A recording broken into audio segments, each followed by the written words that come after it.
Vaginal discharge important health problem है और Facebook पर, इंस्टाग्राम पर इसके लिए हमने पोस्ट और क्रिएटिव्स डाली हुई हैं, पर मैं आज आपके साथ वर्बली बात करूँगी इसके बारे में। मेरे पास बहुत दूर दूर से पेशेंट्स आते हैं जिन्होंने एक एक 1.5 साल तक ट्रीटमेंट किया हुआ होता है और सिंपल टिप्स हैं जिनके बेसिस पर ही पेशेंट ठीक हो जाते हैं। तो चलिए बात करते हैं इसके बारे में।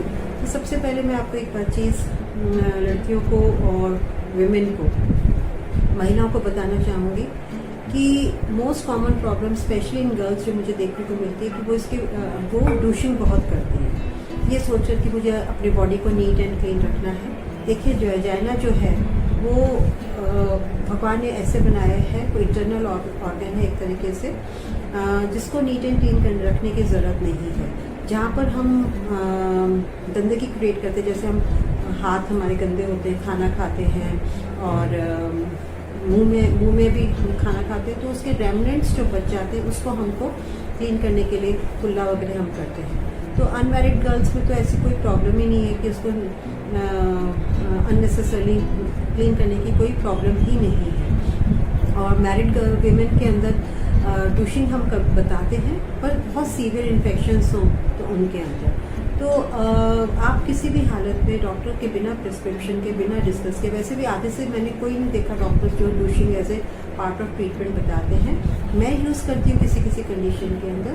तो जितना आप डूशिंग करेंगे उतना आपके जो हमारे बॉडी के हेल्दी माइक्रोब है, मतलब माइक्रोबायोटा है, जैसे कि फंगस है, बैक्टीरिया है, पैरासाइट्स हैं, वो सब वॉश हो जाते हैं उनके साथ और उनकी जगह सुपर एडिड इन्फेक्शन हो जाते हैं। इसलिए डूशिंग के कारण बहुत लोग प्रॉब्लम लेके आते हैं। Second important most important thing जो ऑब्जर्व करी है मैंने कि वेजाइनल इन्फेक्शन उनमें बहुत ज़्यादा, even UTI urinary tract infection उनमें भी बहुत ज़्यादा कॉमन है, जो कि जेट यूज़ करते हैं।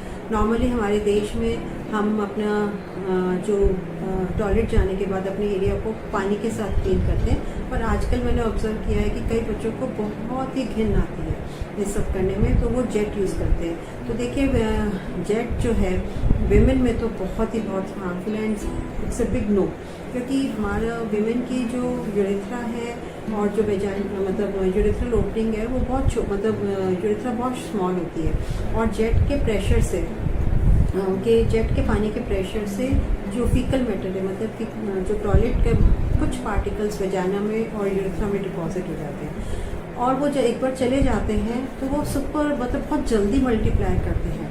तो इसलिए ऐसे बच्चे, लड़कियां या वुमेन जो कि जेट यूज़ करती हैं, उनके यूटीआई मतलब यूरिन में इन्फेक्शन और वेजाइनल इन्फेक्शन आप कितने भी एंटीबायोटिक दे दो वो ट्रीट ही नहीं होंगे। इसलिए आपको रूट कॉज जो हटाना है तो जेट बंद करना है। थर्ड इम्पॉर्टेंट बात जो मैंने नोट करी है वो ये है कि हमारे आजकल ये जीन्स का जो फैशन है, वो जीन्स जो हम पहनते हैं वो कई दिन तक लड़कियां आजकल पहने रहते हैं, 8-8 दिन तक।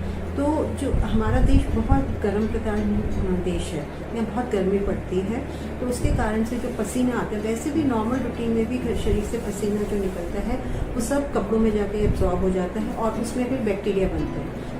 तो अगर आप 8-8 दिन तक जीन्स पहनते हैं तो सारा इन्फेक्शन जो बैक्टीरिया है वो वापस जब भी पसीना दोबारा आएगा, आपने वॉश किया, नीचे का एरिया क्लियर रहा, तो उसमें फिर वो पनपने लग जाते हैं। तो इसलिए जीन्स, और इसके अलावा जीन्स के बहुत ज़्यादा साइड इफ़ेक्ट्स हैं कि टाइट जीन्स से लोगों को एक मसल वीक्स हो जाते हैं, नीचे के इन्फेक्शन है, यूरिन, क्योंकि ब्लड फ्लो नहीं रहता।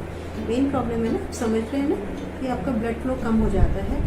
तो लड़कियों को मेंस्ट्रुअल डिसऑर्डर्स हो जाते हैं, लड़कियों के पैरों में दर्द रहने लग जाते हैं क्योंकि ब्लड फ्लो रुक जाता है और लेग मसल्स जो हैं वो वीक हो जाते हैं। और ऊपर से आपने 8-8 दिन तक नहीं उनको धोया, एक ही कपड़ा पहन रहे हैं, तो it's a big no. Please stop doing all this अगर आप अपने आप को हेल्दी रखना चाहते हैं।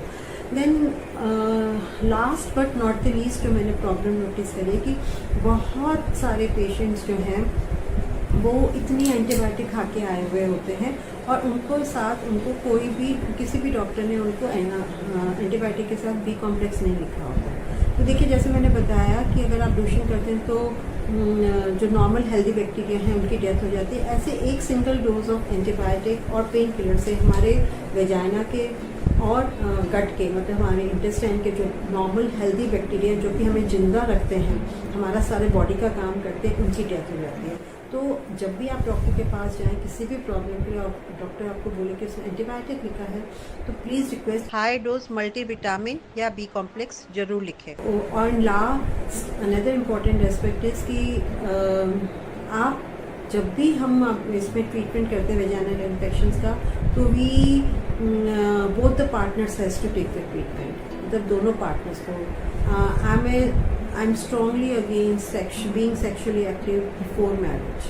But if you are, don't change the partners, and if you're having discharge, both the partners need the medicine and HIV test is important. तो ये छोटी से छोटी आप जो इम्पोर्टेंट बातें हैं इनको नोट करके इनको फॉलो करेंगे, आपके वेजाइनल इन्फेक्शन 100% क्योर हो जाएंगे। प्लस जब तक आप प्रेगनेंसी प्लान नहीं कर रहे हैं, अगर आप डेली नीम के कच्चे पत्ते और हल्दी सुबह 1/4 टीस्पून हल्दी हल्के गुनगुने पानी के साथ लेंगे, तो आपके वेजाइनल इन्फेक्शन आगे कभी नहीं होंगे। तो चैनल को सब्सक्राइब कीजिए और मेरे और हेल्दी टिप्स को, जो कि अपने बहुत ढेर सारे आपके लिए लेके आने वाले, तो be in touch. Thank you.